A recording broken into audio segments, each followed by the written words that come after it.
Hey, thanks for joining me as we look at Christian ABCs. The word for today, Christology. Christianity is about Christ, God turned toward us.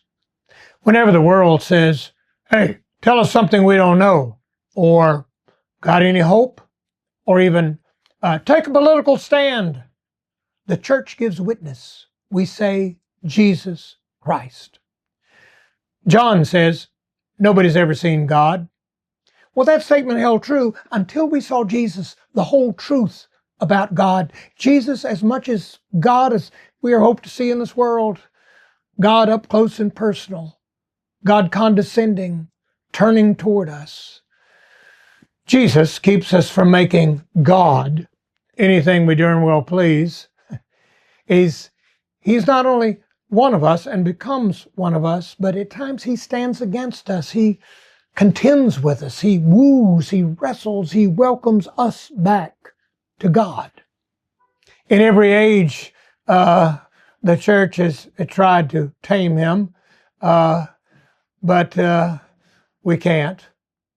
Little is to be gained from trying to separate the historical Jesus from the alleged Christ of faith, dividing Christ's divinity from his earthly humanity.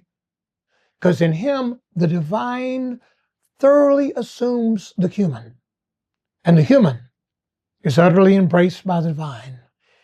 And then the human divine Christ calls disciples who are to show the world how to live in human history now that God is with us. By Jesus Christ showing up in our history in his resurrection and ascension, it thrusts Jesus out beyond the clutches of our history. As impressive as Jesus' work in Judea is, his work in your own town right now can be even more remarkable. The New Testament is the only source of reliable information about Jesus. And there's a lot we don't know about Jesus, but what we don't know is unimportant for our salvation, says the church. With Jesus, frankly, we've always known more about him than we've been able to process.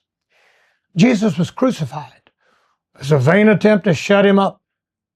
And yet, in every human culture, in all times and places, Christ is risen up and has spoken for himself.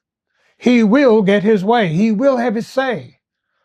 Nobody has ever created a culture so hostile, an intellectual defense so solid, a political system so godless, clergy so corrupt, a sermon so narcotic that it can keep Jesus from speaking up and speaking out when, where he wants.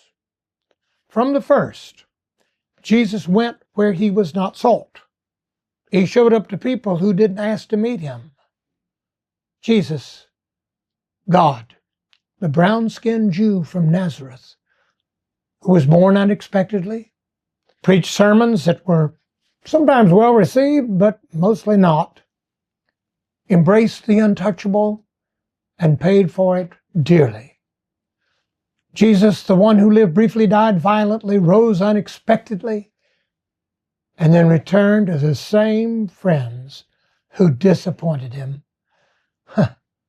Thank God. That's the truth about God. Thanks for joining me.